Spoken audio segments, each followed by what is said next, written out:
et qu'aujourd'hui, nous avons le total contrôle de cette cité de Minembwe Oyo, rebelle, kanisa qui s'était naki, Vandiwana, multiplier la stratégie.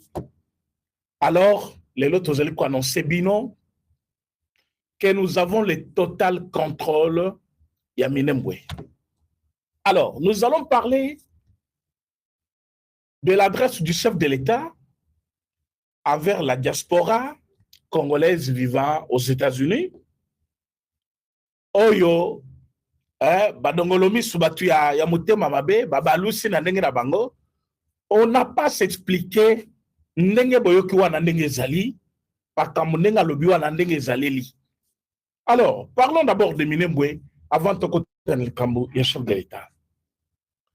Minembwe, de par sa position, batobele bazali kovanda kuna, bazalaki bato bazo mibenga banyamulenge. Et Rwanda avait profité pour asseoir autorité na Ekuna pour dire non, bazo boma banyamulenge, et moi je suis là pour les sauver. Bokoki kota la bino moko photo na chelibino na miniature. Bokomona esengo ya bato ya Minembwe à l'entrée il y a armée, il y a Congo. Vous allez comprendre la joie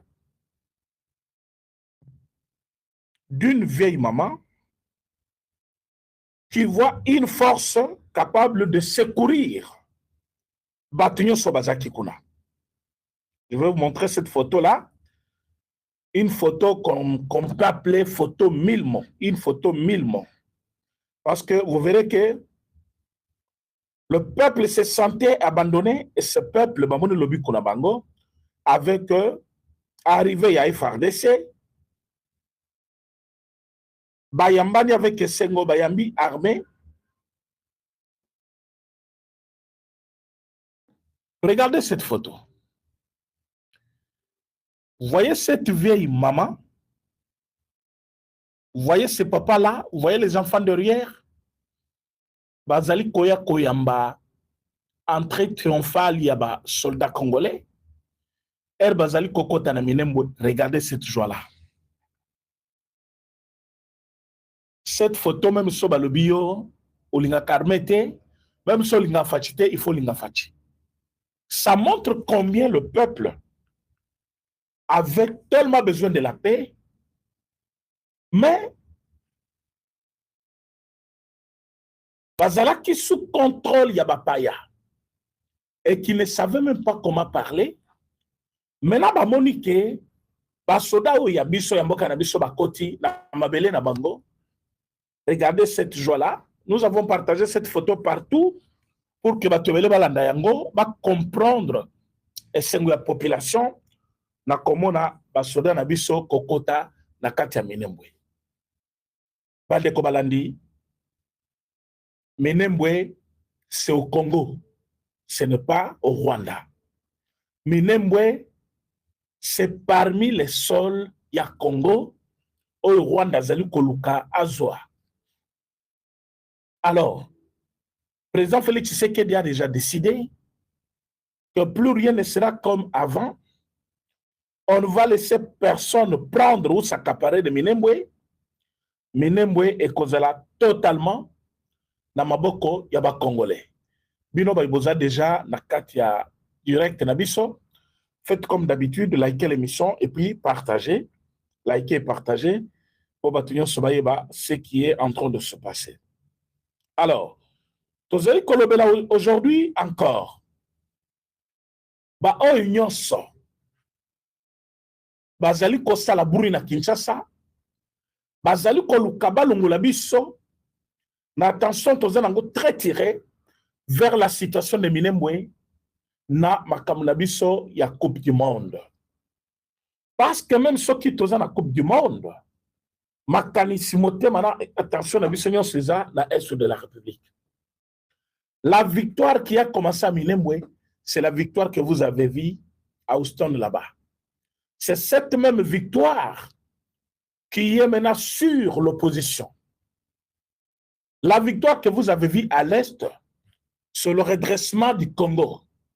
plutôt le Congo est en train de redevenir un grand pays comme au début des années 80,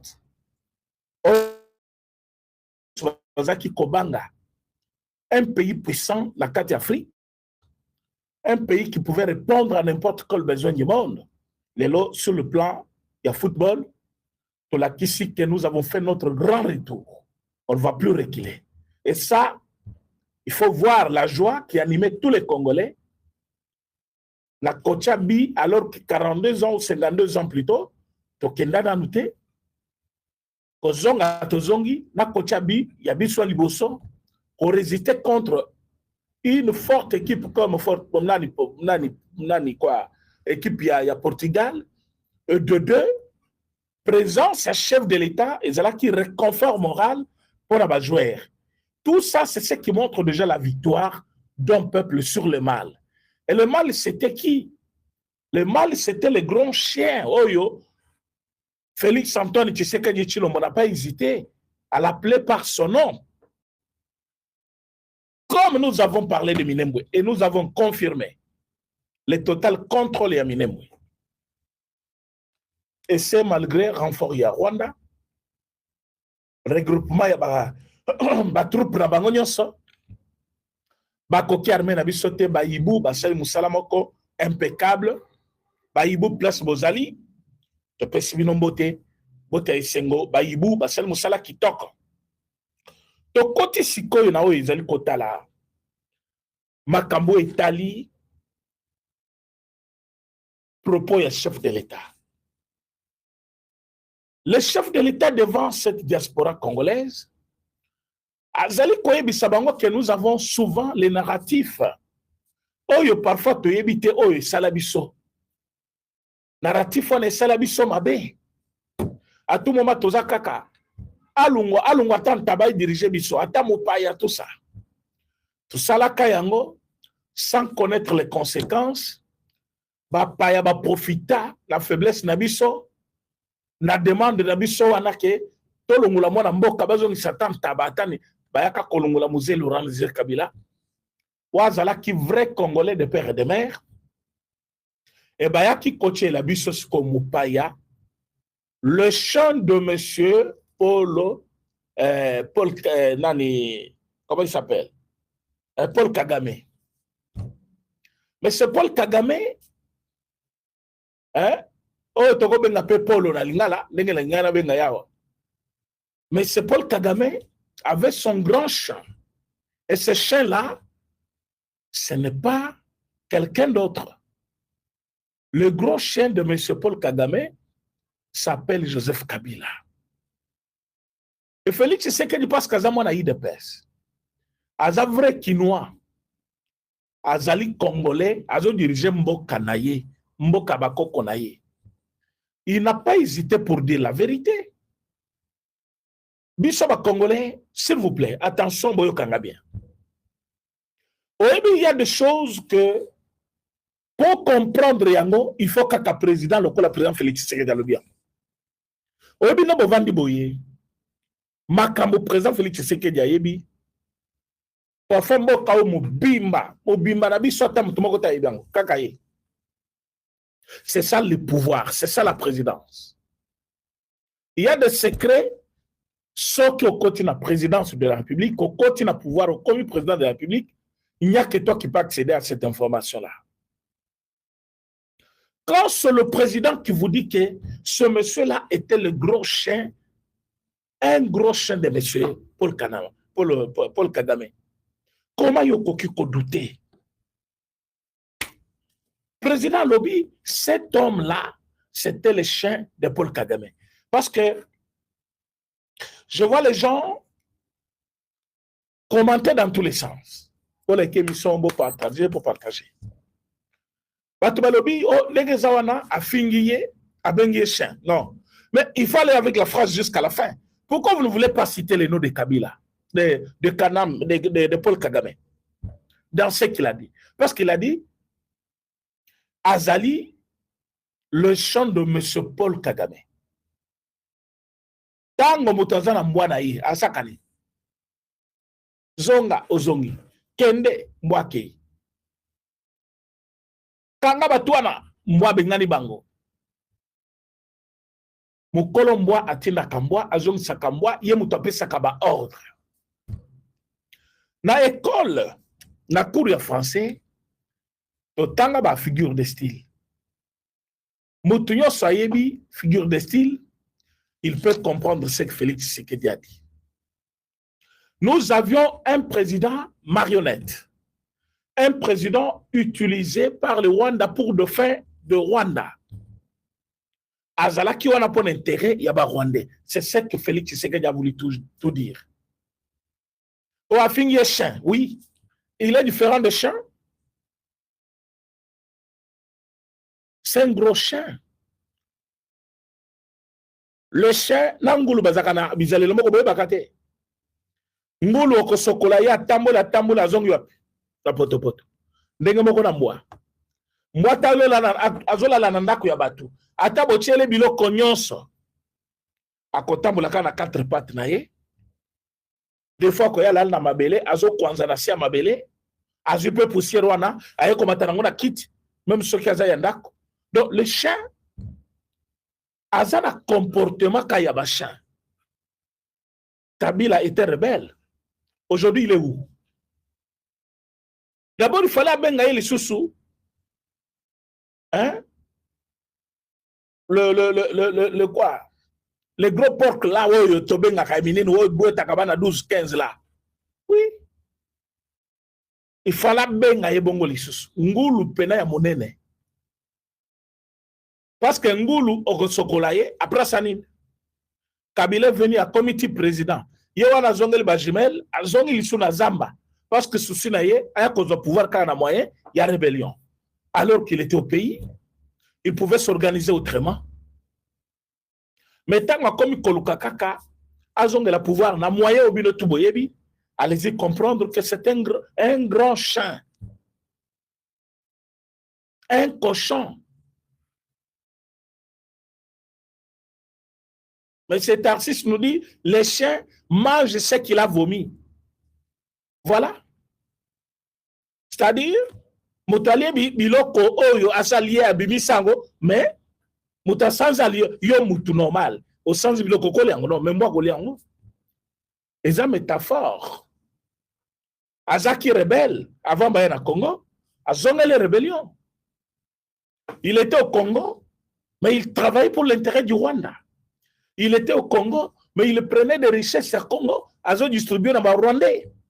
Qu'est-ce que le président de la République a dit du mal dans tout ça? Mais regardez. Oui, les Congolais sont battus. Moutokoko salisu ba Congolais, te bo kangada tialelo. Est-ce que beaucoup like émission, s'il vous plaît? Vous like émission, vous partagez, vous like, vous partagez. Vous êtes nombreux, vous like, vous partagez émission. Mutu akoko salisu ba Congolais te. Nazali ko ibisabino. Bota la ndenge président lobby na États-Unis. Malgré balongoli balobane na contexte.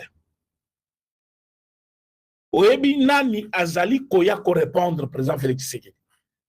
Mutu ya liboso asala ngona point de presse. C'est monsieur Nanga. Nanga, osomona muze wazaki pena wa yaki na mutema ya rébellion pour au pouvoir. Asali biloko osala wana. Même bato bazolanda yo. Na ebite bazo balokola yo, bodi misera pour na terme, soit bazali bato oyo ba yebi bien ke okokoma te, mais ba yiba mbongo. Parce que lelo Kabila a ses porte-parole. Kabila a un parti politique, même si ça ne fonctionne pas. Mikolo nyoso Kabila tango alobakato, tout le monde a comme tout le monde a les cartes pour répondre. Mais ça batunaye. Mais Yonanga, tu as dit à tout le monde. Ngaza mutu Kabila te, mo ngana bonde la mboka, to komate Kinshasa, verbe rekile zalakate. To zaba na mboka, bato Kinshasa bazo ba incompétent. Le président à répondre clairement. Président Lobby, je ne trouve pas comment quelqu'un qui est un fils du pays a signé les accords na pays étranger, de surcroît un pays agresseur comme Rwanda, pour que baya ko gérer ba mine ya Congo nyonso à l'est de la République. Vous avez pris ba mine nyonso à Congo bo distribuer na batu na bino. Basa la Congo mabe, babunisa Congo. Alors que aux Abanamboka, cette question mérite la réponse. Bazabanamboka. Yango moni nanga à son niveau, il n'a pas gardé vraiment le sang-froid. Parce que Kabila pas comme qu'on demandait bango trop. Kabila tale bango lobby, bazo finganga botala. Nanga vient répondre à la place de Kabila. Nanga vient parler à la place de Kabila. Donc, quand on parle de chien, de monsieur tel, ça veut dire tu es au service de telle personne. Bah, Congolais, bien. Le souci du président Félix Tshisekedi, c'est faire comprendre aux Congolais que M. Kabila n'a pas travaillé pour le Congo, il travaillait pour l'intérêt du Rwanda. Ce qui se justifie aujourd'hui que quand à mon intérêt, il y a Rwanda des coincé, il est allé donner encore le coup de main dans Rwanda. Nous avons les accords avec les États-Unis et un accord avec le Rwanda. Mais lui, il est derrière Rwanda. Parce que après avoir fait autant de jours à Washington, pour empêcher tenue, il y a dialogue, il y a accord, Salima. Après avoir tenté de convaincre les Américains et s'imiter, le voilà aujourd'hui, la Sali rébellion bloque face à la Congo Mabé. Bangosko basa balobi basa la Congo Mabé. Biso peut lobi bon ça la Congo Mabé kaka bongote. Heureusement moi la Congo peut à Télémi, président Félix Tshisekedi a lobby, beaucoup ça la Congo Mabé n'engobino bolingité. Maintenant c'est la guerre. Et aujourd'hui les Hibou sont en train d'envahir tous les coins du pays. Nous sommes en train de récupérer les territoires congolais. Oyo Kabila a hypothéqué qui déjà parce que tant que bazui goma bazaki na goma combien mais que déjà depuis na minembe wana mboka na bango OK na Ruba il y a plein bazo exploiter minerais. Donc tous ces gens-là, ils étaient au Congo, ils exploitaient, ils faisaient ce qu'ils veulent. Nana appelle ça qui bango bénédiction. C'est Kabila. C'est Kabila. Nana bomi Jekami, Kabila. Nana bomi Onatra, Kabila. Nana bomi, compagnie Tozaki Nango ya aviation. C'est toujours M. Kabila, non? Abomi OCC, Abomi Sonas, na RTNC. Bilo konyo soezala qui a valeur ya Congo, entreprise publique, société de l'État, aboma qui en détriment, ya babilo connaît privé. Moutobo est un hôpital général de référence qu'on appelait à l'époque Mama Yemu. Après 6 mois, c'est un bon qui est initiative plus. Il y a bango moko. Aboy Kotonga présidence de la République. Ake Kotonga Kingakati. So côté na zela Kingakati au mona qualité à goudron bâché. Au comment on a étendu il y a Kingakati na goudron sur ce côté. Mbongo et Kena Kingakati, c'est de l'argent qui pouvait construire une présidence officielle pour le chef de l'État. Ndenge bazana nani Maison Blanche, bamso bazana Champs-Élysées, tout ça. Donc mutu fallait azala président ndenge tozabo itoebike et pas président c'est telle place talanda ko l'État tongela et bijou. Akamati mbongo anake kotonga kuna. Abomi jardin zoologique ake kosala ye Kingakati kuna. Ba Congolais ba kendaka kofuta $30, 35 pour mwana moke, $50 pour mokolo. Mais c'est ça être gros cher. Il n'a pas travaillé pour le Congo. Mbongo c'est ce que zo kotawana et zo soma minuki azo entretenir ba groupe rebelle. Yo soldat militaire au kocha mutu posi sa rébellion ba bomi yo. Azo formé sikoyo ba oya kotika po bazala po na ye regardez, bah, oh, nyonso, bah, tu vois, balinga qui va ça la chef de l'État m'a ponani. S'il y a toujours, azoti mikabango.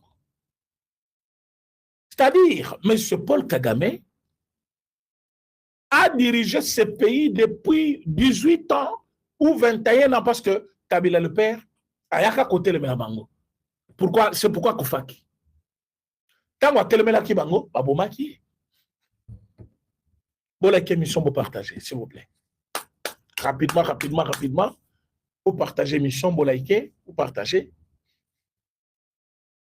Mais si comme vous avez abomi biloko nyonso, atiki mboka par terre. Amoni lelo armée telemi. Armée bandi kobo ya batwana. Ba Rwanda babandi kolela. Koto yo mondial yango tokei 52 ans plus tard. Quelle coïncidence. Et ben nous zelaka ka fachaya. Équipe yango équipe nationale comme une équipe ya makaso ba congolais nyoso bazozela. Maintenant Congo est comme kozonga Congo ya kala bato nyoso bazolo ba yango. Makoso oyo ya Côte d'Ivoire. Dans la Nakabilo ko na mingi te mais makamuso zolo ba se réfléchir.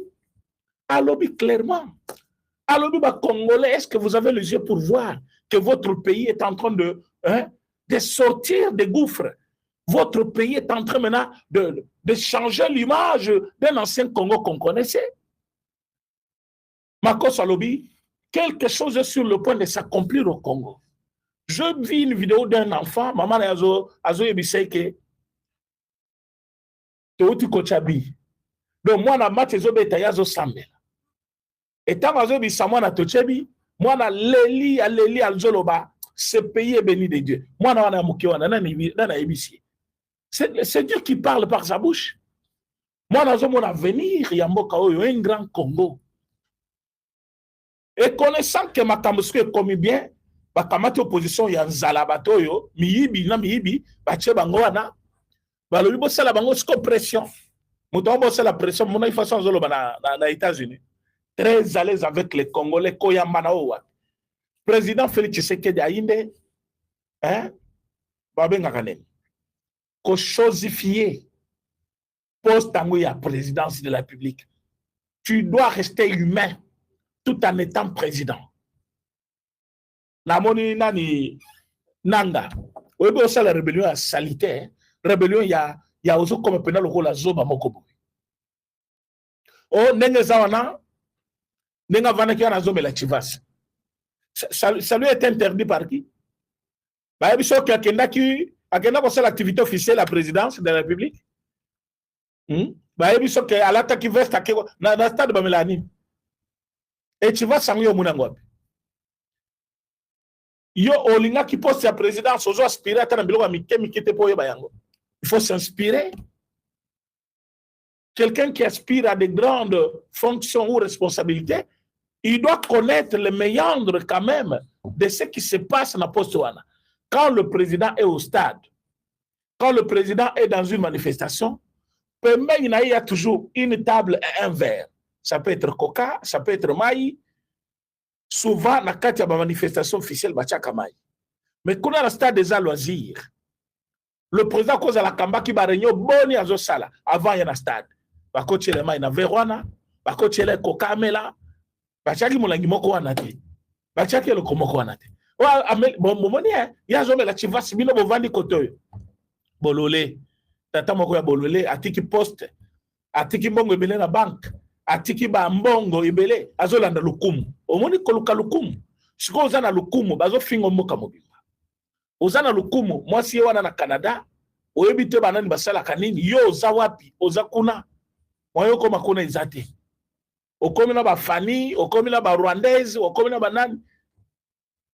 Okomi on dirait mutu akufa pourtant on zana vivant. Nanga, qu'est-ce que tu représentes pour répondre à la chef de l'État? Un vrai président comme ça, Congolais nyoso balingi, l'homme le plus populaire.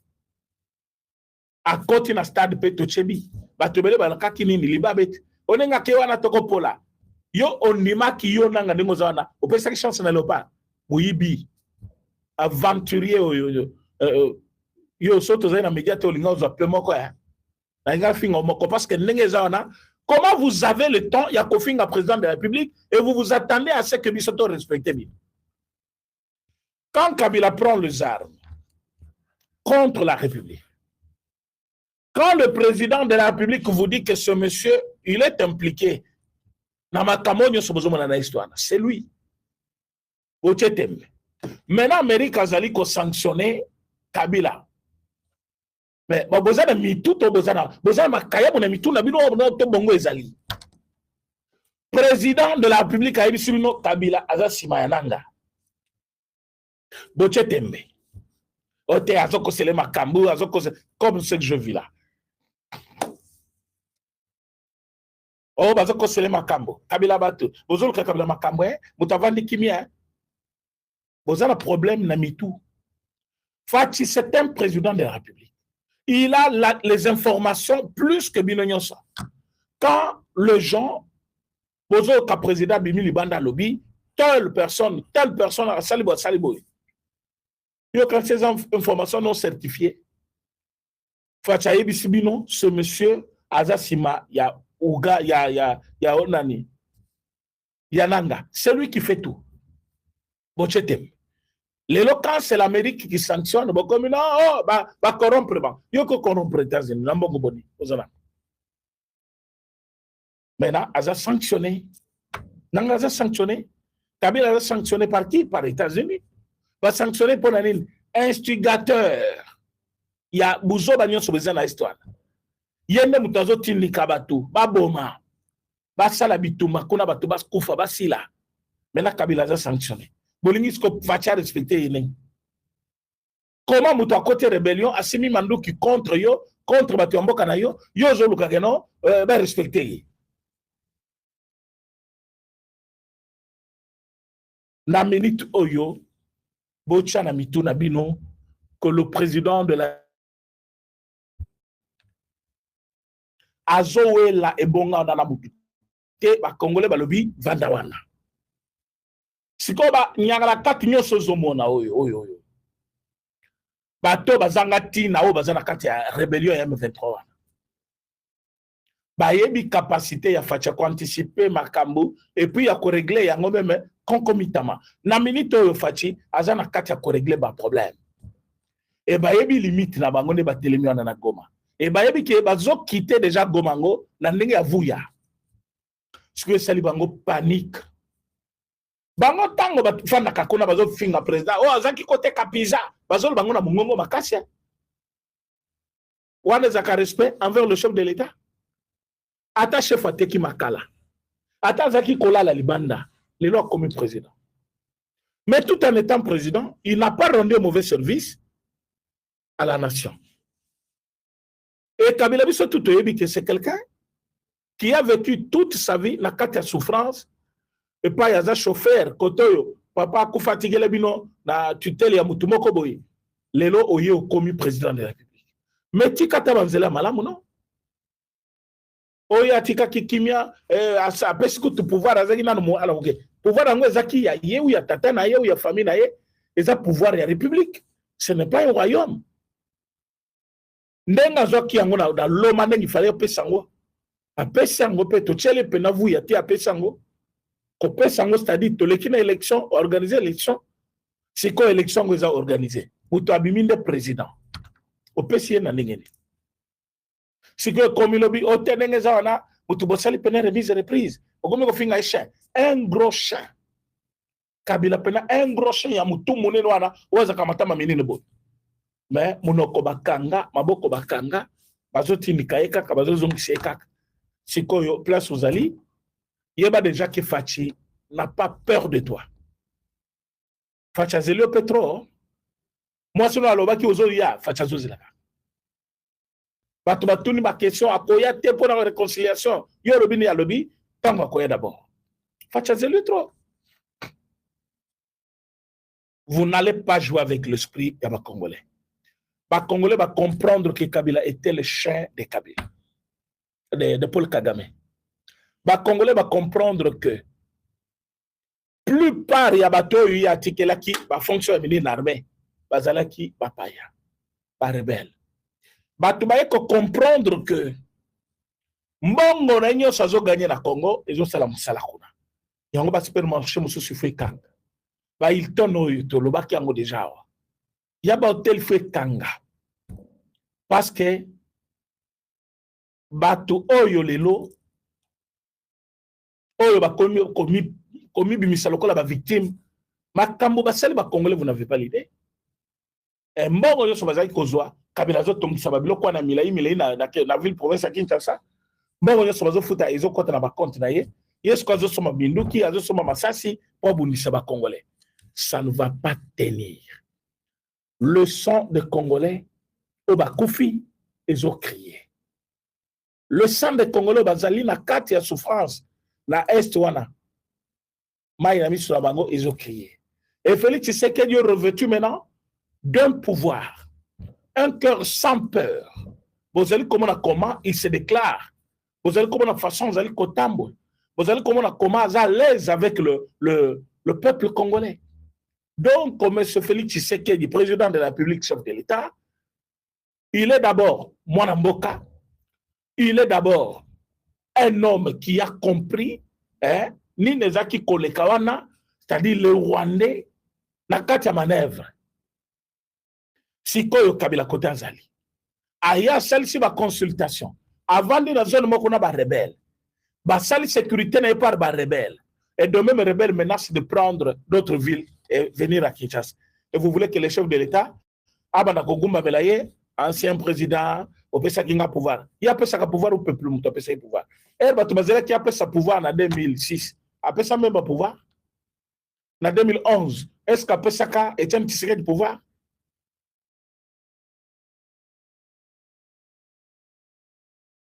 À quoi PSA pouvoir? Dépôt, et qui a été pouvoir des pays, il y a peuple. La minute au Kabila, c'est un rebelle. Et comme tu as vu, c'est un rebelle, chasse à l'homme maintenant. Chasse à l'homme. Donc, Nengezawana, Alia Atonda.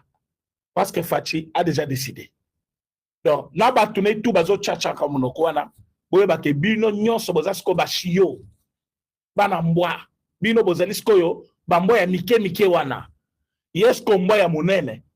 Wa yaki na Congo, pour endormir les Congolais, prendre l'argent des Congolais, construire au Rwanda, construire biloko oyo ekosutire ba Congolais mbongo pour intérêt na yo. Donc ndenge ezali boye, il faut ba biloko no nyonso bakanga pena kumba ya monene wana. Kumba ya monene wana bacheche pena. Donc ndenge ezali boye mes chers amis, topé sa chance na président de la République parce que lelo botala eloko l'écrivain camerounais comment il s'appelle? Donnez-moi le nom dans les commentaires. Le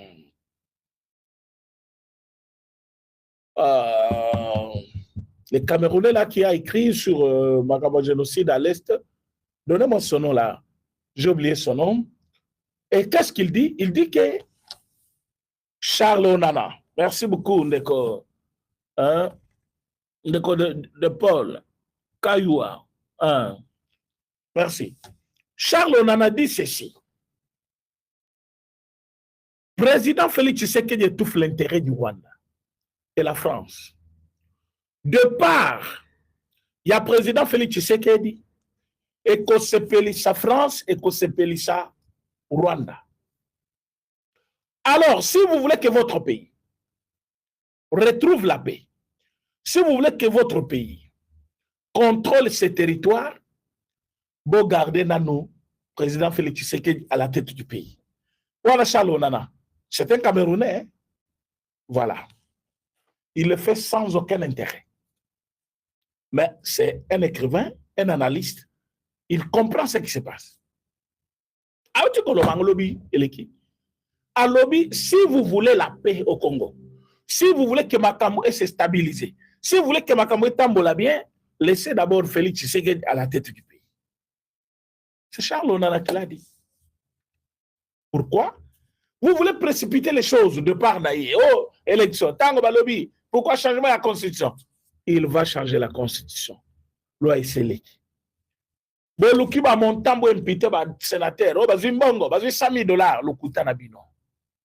baza bana mboka baza na 4 exercices ba fonction na bango ya statut na bango na minute oyo tozoloba na bino loi eseleki fachi azo promulguer yango kala te na retour na ye donde besoin na bozilia zilipena fachi azo publier article on a mis tango azo fongola yango abandi par là il va promulguer cette loi et il va convoquer le référendum après tout ça boya so boza makasi hein. Maintenant, c'est ce qu'on appelle kiff-kiff. Hein? Venez. Ça casse ou ça passe. Donc, vous voulez qu'un autre Rwandais vienne encore coloniser les Congolais? Un autre Rwandais soit à la place de Félix Tshisekedi? Avant Sukoko commandé? Non, ça ne va pas aller. Donc, nenge tozabo na minute oyo. Botia na mitu na bino que c'est fini, c'est fatu ou rien. Botia na mitu na bino que Paul Kagame na Kabila ata basali nyonso ne bazali kosala wana. Bola ike émission s'il vous plaît. Bola ike émission boze belé bola ike émission pour partager. Ata basali nini Fachi a déjà compris leur jeu. Fachi a donné des instructions. Ba Congolais que nous sommes bisognos solo tozo landa la loupe. Rwanda doit perdre, il doit perdre tout. Donner zona buzoba à côté. Mobilisation tout azimito balobaka wana et c'est bandi. Ezala pona babati ya Colombie, ezala pona victoire na Minembwe, ezala pona contrôle total ya Minembwe, contrôle ya au plateau mobimba Fizi. Donc ndenge tozali boye da awa tozolo bana bino. Nous sommes les victorieux. Na mondial sur terrain kuna et awa na mboka. Tala ba opposant tozala ba. Ba tu ya nzala ba planifier pena les 13 mars. Les 12 va penser m'appeler, plutôt, les 13 marches, les 14 va penser m'appeler, les 15 va se communiquer, les 16 va rendre pena public ma décision na bango. Tala désordre na katiwana. Ba bunda boy mabe bango na bango, ba lo ba boy bango na bango, qui est leader va éviter. Donc, on sentit que va tout pena sa morale. Donc, comme ça, ma camoufle et que va, entre temps, Sabino, c'est Fachi qui est là. Fachi ou rien. Et Subino, il faut soit bino.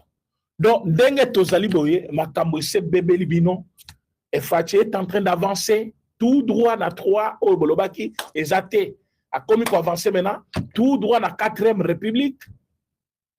La 4e République, oye a cause la kuna, on a premier mandat na ye, sko boleli to bokoseka. Oto komi lo bango. Okarisa que za mythe metozo lo bango. Comment vous pouvez Matia Léopard rezobeta na Portugal, mutonzo lo ba biso to soutenir Portugal pour to lingi fatite. Mutonga lo bibongo ba tunie, ozo ba bo boza combien? O biso to soutenir yona nani. Tale sengoba le pesa ki na mboka Rwanda. Vous habitez pourquoi Fachalobi le Rwanda? Fachalobi le Rwanda pour watu baza le distraité. Batu bazonga sur le terrain.